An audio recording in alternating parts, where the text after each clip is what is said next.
जो अडयाला जेल की एडमिनिस्ट्रेशन को कंट्रोल कर रहा है वो आईएसआई का कर्नल और मेजर कर रहा है। जो बुनियादी इंसानी हुकूक हैं वो मुअत्तल हुए हैं और मेन वजह वो हमारी इंटेलिजेंस एजेंसीज की इंटरफेरेंस है। अपने चीफ ऑफ आर्मी स्टाफ से कि इन कठपुतलियों को आपने मुसल्लत किया है, जरदारी फैमिली हो या ये नवाज शरीफ हो। यहाँ पूरा कंट्रोल एक आईएसआई का कर्नल साहब बैठ के कर रहा है। इमरान खान और पीटीआई के खिलाफ साजिशें करने में मसरूफ हैं।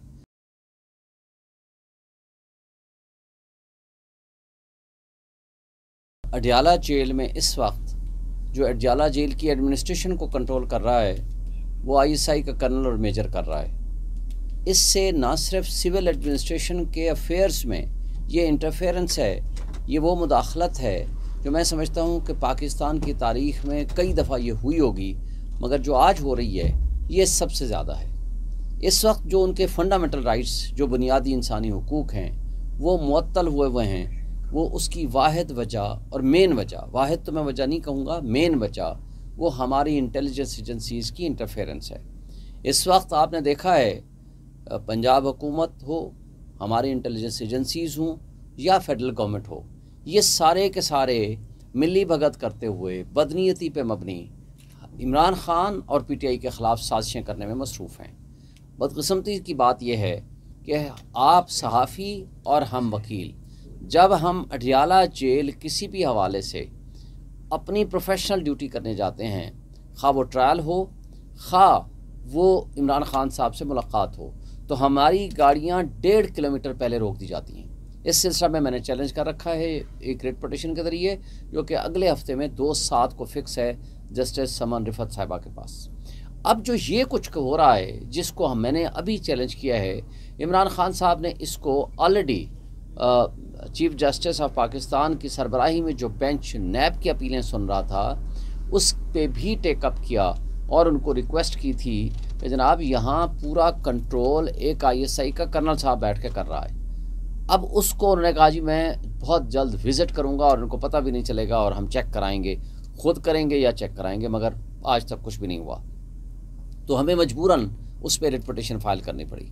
आज जो सिचुएशन चल रही है उस हवाले से जो नवाज शरीफ साहब थे उनको 15-15 बंदे रोज़ की मुलाकातें करते थे और उनके आर्डर्स के ऊपर उनको लिए वहाँ से खाने आते थे। एयर कंडीशन रूम्स में रखे हुए थे जो कि 5 स्टार होटल की तकरीबन फैसिलिटीज़ थी, जो आप जा कर के अभी भी वो कमरे और वो चीज़ें मौजूद हैं, आप जाकर देख सकते हैं। मगर इमरान खान को एक ऐसे सेल में जो कि काइंड ऑफ डेथ सेल है, 8 से 10 का भी उससे भी छोटा कमरा है, उसके अंदर रखा हुआ है। आपने देखा है इन्होंने ख़ुद वो वीडियोस और तस्वीरें शाये की हैं जिसके अंदर जिस अंदाज से उनकी वो कपड़े लटके हुए हैं और जिस अंदाज से वो एक ओपन वाशरूम है वो आप उससे अंदाज़ा लगा सकते हैं। और एक एयर कूलर दिया हुआ है, जो फैसिलिटीज़ एक आम कैदी को वहाँ हैं वो एक साबिक प्राइम मिनिस्टर वाली कोई वो फैसिलिटी नहीं दी गई।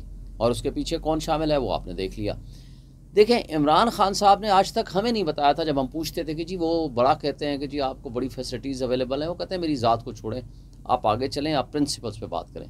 लेकिन जब इन्होंने ये चीज़ें ख़ुद सामने ले आए और उसके ऊपर इमरान खान साहब से जब पूछा गया मीडिया ने, उन्होंने उसकी पूरी तफसीलात आपके सामने बयान कर दी। तो मैं ये समझता हूँ कि ये किसी लिहाज से आइनी और क़ानूनी हरकत नहीं है। आप एक तरफ अज़्म इस्तेहकाम पाकिस्तान की पॉलिसी, स्ट्रेटजी या ऑपरेशन की बात करते हो कि जी दहशतगर्दी रुकनी चाहिए, कौन कहेगा जो दहशतगर्दी नहीं रुकनी चाहिए, मगर आपकी जो इंटेलिजेंस एजेंसीज़ हैं जिनका काम है इस मुल्क की सिक्योरिटी को मजबूत करें, इस मुल्क के सरहदों की हिफाजत करें, आप उन इंटेलिजेंस एजेंसीज़ को लगा दिया है आपने या जेल में ऊपर या थानों के ऊपर या पीटीआई के वर्कर्स के ख़िलाफ़ मुकदमात करने के लिए या दहशतगर्दी के मुकदमात बनाने के लिए या चार दीवारी की पामाली करने के लिए या कभी सहाफ़ियों को उठाने के लिए या कभी आपने शायरों को उठाने के लिए अगर इस्तेमाल करेंगे तो पाकिस्तान के ये रिसोर्सेज हैं, ये मेरा और आपका पेट काट के हम उनको ये पैसे देते हैं और उन रिसोर्सेज को आपने इस तरह मिसयूज़ कर रहे हैं जिसके नतीजे में नुकसान क्या हो रहा है। नुकसान आपको ये हो रहा है कि आपका एक जो मौक़िफ़ है कि हम वाकई दहशतगर्दी रोकना चाहते हैं वो कमज़ोर हो रहा है। अब मैं आपके सामने बैठा हुआ हूँ, 7वीं FIR मेरे ख़िलाफ़ दहशतगर्दी की काट दी गई है। क्यों? कि मैं 50 बंदे, 100 बंदे, 200 बंदे, 500 बंदे के साथ मैं एहतजाज करता हूँ या बाहर निकलता हूँ या तकरीर करता हूँ तो मैं सबसे बड़ा दहशतगर्द हूँ इस्लामाबाद का।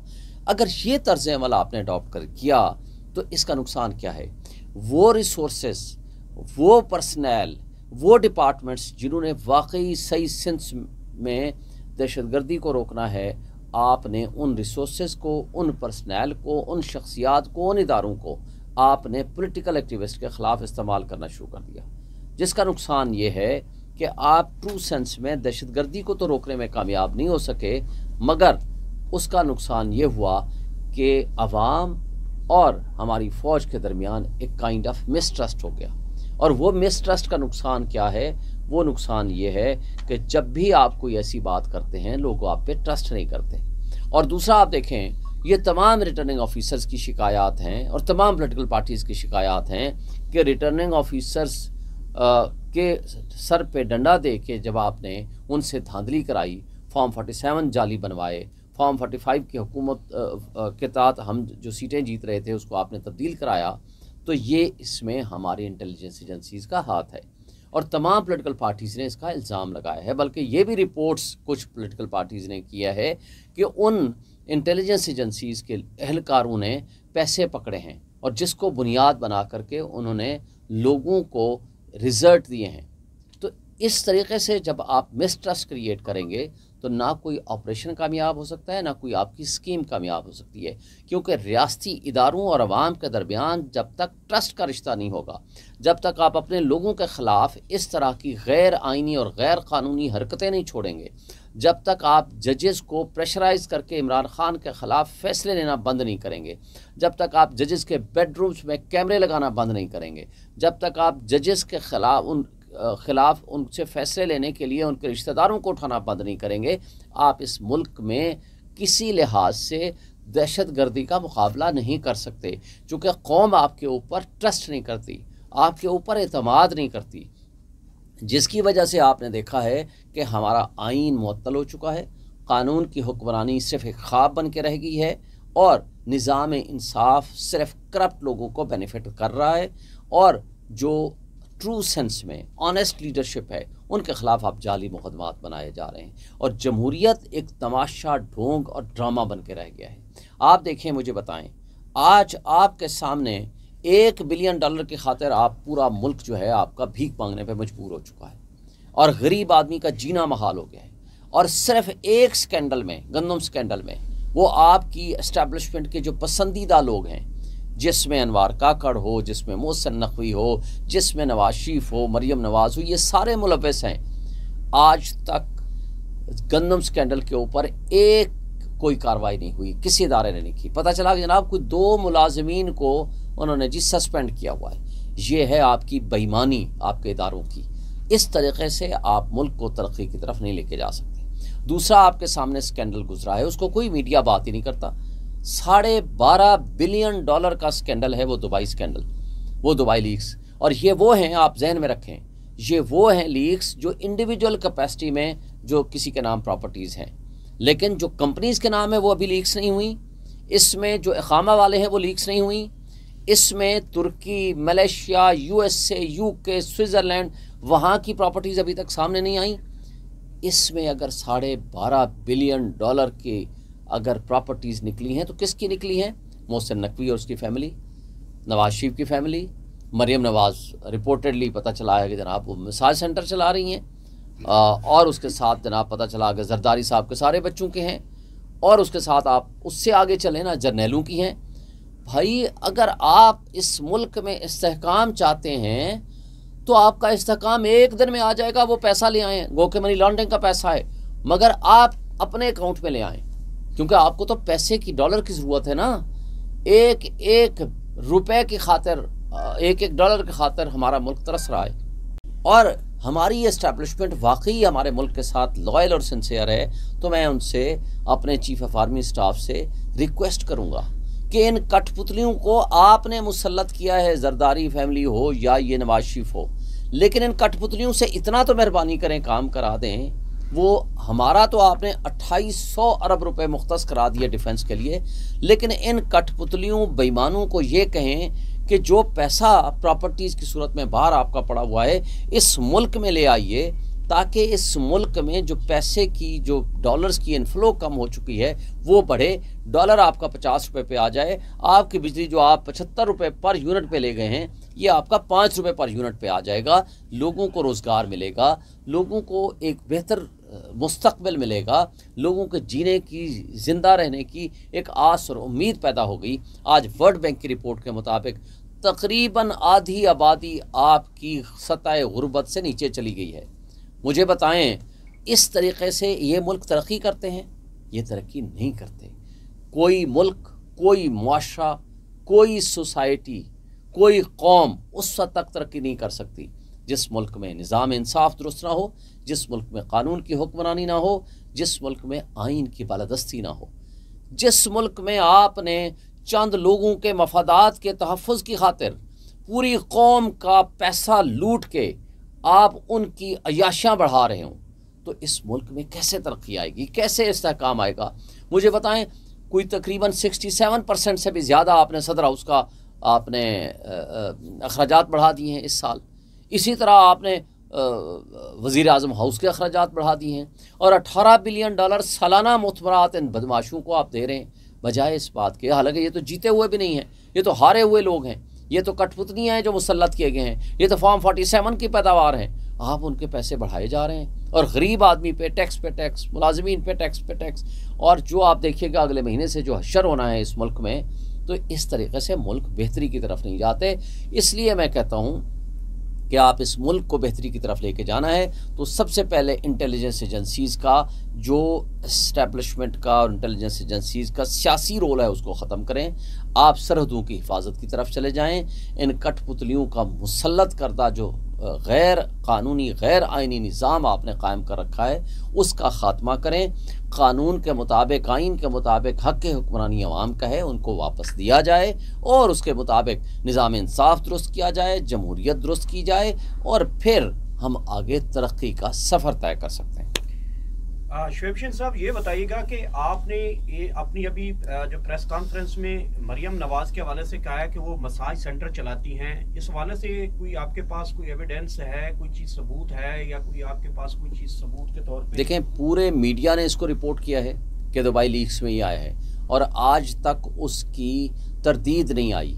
ये सुप्रीम कोर्ट की जजमेंट की रोशनी में कि अगर आप इसको कोई भी ऐसी चीज़ जो पब्लिश हो जाए और उसकी तरदीद ना आए, मुस्तकिल बुनियादों पर ये रिपोर्ट हुआ है। आपके पूरे इलेक्ट्रॉनिक मीडिया ने, सोशल मीडिया ने, तमाम मीडिया ने उसको रिपोर्ट किया है और उसकी तरदीद अगर ना आए तो ये तसव्वुर किया जाएगा कि admitted facts need not to be proved. और दूसरी बात आपको मैं बताऊं कि राव अनवार, जिसको आपको याद होगा जरदारी साहब अपना बच्चा कहा करते थे, उसकी भी रिपोर्ट हुई है 77 यानी 77 जायदादें उसकी रिपोर्ट हुई हैं।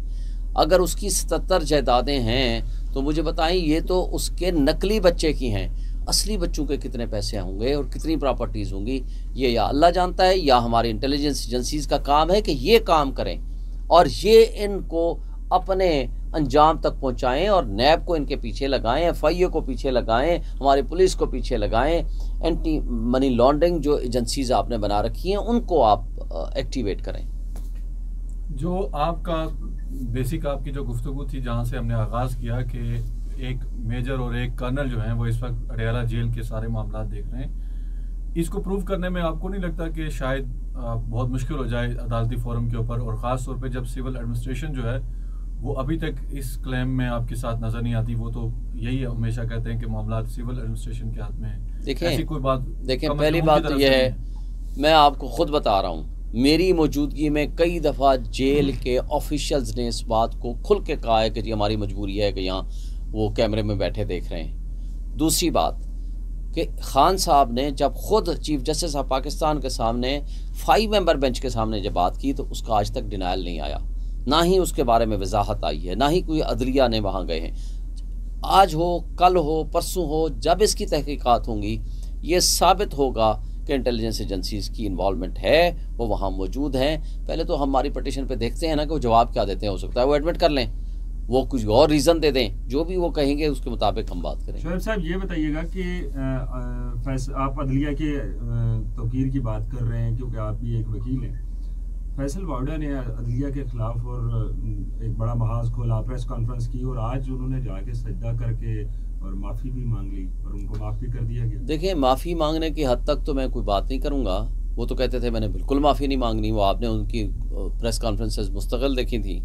वो जो सरों के फुटबॉल बना रहे थे, आज तो वो सजदा करते हुए जब मैंने उनको देखा, अस्तगफिरुल्लाह अस्तगफिरुल्लाह, उस पर मुझे बहुत अफसोस हुआ। मैंने उस पर अपनी ट्वीट भी की है कि आप इतने ना गिर जाएं कि आप अपने आप को भी ना संभाल सकें। तो बात यह है कि इन लोगों को जो लॉन्च करने वाले थे, वो ज़ाहिर है आपको पता है कि कौन लॉन्च करने वाले थे। ऊपर नीचे 24 घंटे के अंदर 13-14 प्रेस कॉन्फ्रेंसेस हुई और काजी साहब ने उनको 2 को नोटिस दिया।